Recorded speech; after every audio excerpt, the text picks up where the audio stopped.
सोचने की आदत डालें, जिसके लिए बेस्ट पॉसिबल तरीका ये है कि वो जो पज़ल नहीं होते मज़े मज़े के, तो वो पज़ल हल करना शुरू कर दें, कम से कम दिमाग चलना शुरू हो जाएगा। या बेहतर यह है कि जिस मामले में आपको मदद की ज़रूरत है उससे रिलेटेड कोई किताब पढ़ने की कोशिश करें। पढ़ेगा, एक किताब पढ़ेगा, फिर वो गूगल पे जाएगा, फिर वो अपना फ़िक्र करेगा, फिर उसको अपना घाटा पता चल जाएगा, फिर अपना कोई ना कुछ तो फिर फ़िक्र में मुब्तला हो जाएगा, उसकी ज़िंदगी उसे पता चल जाएगा कि ख़तरे में है। लेकिन ये जो सोचना है और ये जो ऑटो पायलट पे जाना है, ये कुदरत का एक ख़ूबसूरत निज़ाम है ताकि आपकी सोच फ्रेश रहे। ज़्यादातर 80% आप ऑटो पायलट पे रहते हैं, रोज़मर्रा काम, रूटीन के काम, और 20% आप सोचों में अगर चले जाएं तो इससे बहुत कामयाबी मिलेगी। इसको 80-20 रूल भी कहते हैं कि 20% ऑफ द टाइम आप सोचें और अपने अंदर कोई अलार्म सेट करें कि जैसे आपका यूपीएस जब उसकी बैटरी ख़त्म होने वाली होती है तो एक आवाज़ आनी शुरू होती है। क्या होती है वो आवाज़? मतलब वो क्या कह रही होती है आपको? बैटरी डाउन है, बैटरी डाउन है, बैटरी डाउन है। तो फिर अगर आपको कोई ऐसा अलार्म सेट करने का मौका मिले कि वक्तन फ़वक्तन आपको आवाज़ आनी शुरू हो जाए, T T T T T T, तो आप सोचें कि सोचने का टाइम, सोचने का टाइम। लेकिन फ़िलहाल आप क्या कर सकते हैं कि आप फजर की नमाज़ पढ़ें तो 15 मिनट सोच लें, फिर आप ज़ोहर की नमाज़ पढ़ें तो 15 मिनट सोच लें, और इशा तक यही काम करें तो सवा घंटा बनता है, तो बहुत है सवा घंटा अगर आप सोचें।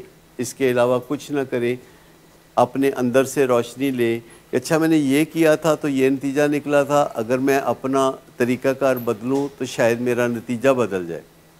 सेम का काम करती रहूँ मैं और मैं मुख्तलिफ नतीजा एक्सपेक्ट करूँ तो ये पागलपन होगा।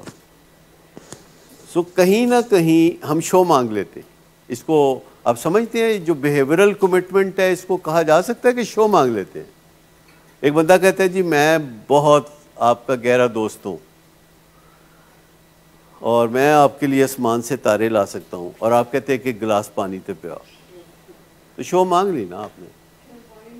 कहता है पानी नहीं पिया सकता, सिर्फ तारे तोड़ के ले आ सकना, वो भी अगले साल। एक चांस ही मिलना चाहिए ना।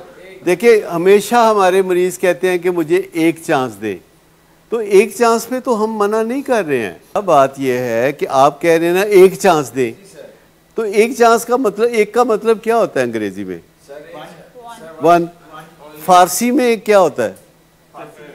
अरबी में क्या होता है? वाहिद। मतलब एक का मतलब किसी ज़बान में 35 दफ़ा तो नहीं होता ना, तो एक का मतलब किसी ज़बान में 65 दफ़ा तो नहीं होता ना मेरे भाई। जब भी मरीज़ ये कहता है, या तो उसको कहना चाहिए कि मुझे 2000 चांस दें, तो हम कहें चलो जी तानू 2000 चांस। थोड़ी देर पहले आपने कहा मुझे एक चांस दें, तो हम अभी एक चांस के बारे में फ़ैसला नहीं कर पाए तो आप 2 चांस मांग रहे हैं। देखिए एक बात तो ये हमने आज आपको समझाने की कोशिश की कि एक चांस दें, दूसरा चांस ना दें। दूसरी बात इससे भी मुश्किल है कि अपने मरीज़ से आगे सोचें। ये बड़ा मुश्किल है, अपने मरीज़ से आगे सोचें। वो यहाँ सोच रहा है तो आप उससे आगे चल रहे हो। ये मंजिल तो बहुत बाद में आएगी ना, सोचने से आएगी, सोचने से आएगी ना, सोचने से आएगी ना, सोचने से आएगी कि आया हमने ये काम करना है कि नहीं करना। ये तो पहले सोचने आएगी कि हमने इससे आगे चलना है। अगर आगे चलेंगे तो मसला हल हो जाएगा, अगर उसके पीछे चलेंगे तो मसला लटका रहेगा। आगे चलने के लिए हमें मरीज़ के दिमाग में झांक के देखने की ज़रूरत है कि वो कहाँ खड़ा है और क्या सोच रहा है। तो मुझे बताइए कि इसमें कोई मुश्किल है आपके लिए ये जानना कि हमारा मरीज़ क्या सोच रहा है?